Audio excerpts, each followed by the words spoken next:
RCC, EDC, CEF, what are all these acronyms and what do they mean? This is what happens when your felony case is moving through an early disposition court. My name's Ryan Cummings with the R&R Law Group, and today we're talking about the 3 different courts that handle your case before a preliminary hearing. So as we've discussed with the felony process before, one of the ways a case can get brought against you in Arizona is through a preliminary hearing. That's that probable cause finding to find whether or not there's enough evidence to move forward in your case. Not whether you're guilty or innocent, just is there enough evidence to move forward with the case. The way that happens is that a complaint's filed against you in Superior Court, and you're going to have either a status conference or a non-witness preliminary hearing set in very soon thereafter. Usually it's within about 7 days of that initial filing of that document. Sometimes it can be a little bit longer, but it's usually 7 to 10 business days from when that initial document is filed. And then you either have continuances or you're going to set that witness preliminary hearing and make the state show that there's probable cause to hold you accountable for those charges. If the state can't do that, then the case gets dismissed. Or the state can do, again, what they call scratching the case, and they could go file through grand jury indictment. But there are 3 courts in Maricopa County that deal with these cases in the preliminary hearing. The first is the RCC, stands for Regional Court Center. The other is the EDC, again, Early Disposition Court. And the last one is CEF, or the Southeast Facility. It's out in Mesa. So the RCC and the EDC are both at 175 West Madison. That's the South Court Tower. The RCC is on the 3rd floor. The EDC is on the 2nd floor. So as you go in to each one of these floors in the South Court Tower, again at 175 West Madison, you're going to go to the information desk, you're going to check in, and then you'll sit outside of the courtroom waiting for your attorney at that point in time. So there are 4 courtrooms on each one of the levels. So it's courtroom A, B, C, and C and D. So they're just set up in the quadrant, and the info desk is in between courtrooms B and D. You go there, you check in, and then you wait outside of your courtroom for your attorney to touch base with you.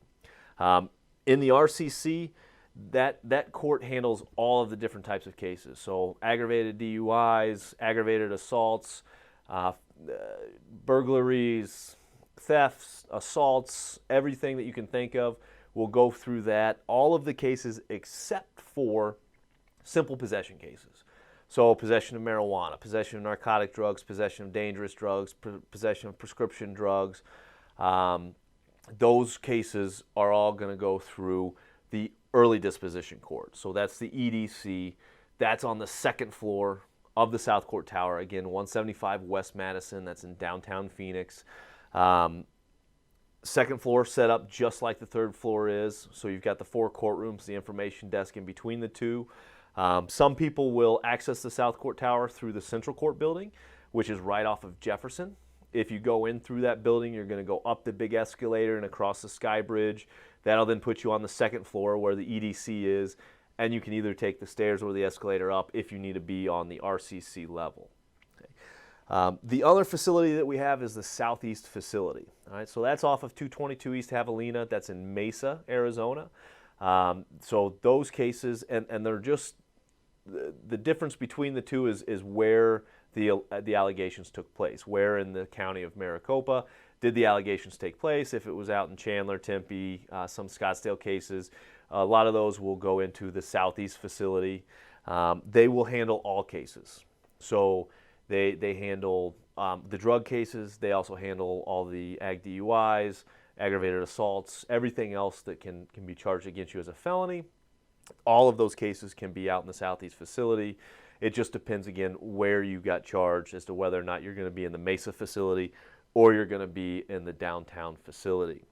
So out in the Southeast Facility, there are a bunch of different courtrooms that are there. The 2 criminal courtrooms are up on the 2nd floor, 201 and 202. So you'll go there, you'll check in. Check-in for that is on the 1st floor. As you go in through security, you're going to hang a left, go past the cafeteria, and you'll see where it says RCC check-in. That's where you're going to check in, make sure that you're there for your court case, and then you're going to go upstairs and then you'll wait for your attorney there. Sometimes you can wait in the courtroom. A lot of times it's just easier to wait outside of the courtroom. Or if you've already discussed with your attorney a different place that you're going to meet, just make sure that you're aware of that, and make sure you're aware that they do play group advisements in both of these facilities. And that's something that a judge is going to ask you if you heard the group advisement that day. So make sure you pay attention to that. Usually happens around 9 o'clock, 9:15 on each one of those places, depending upon how the court's going that day. It will dictate exactly when that's going to happen.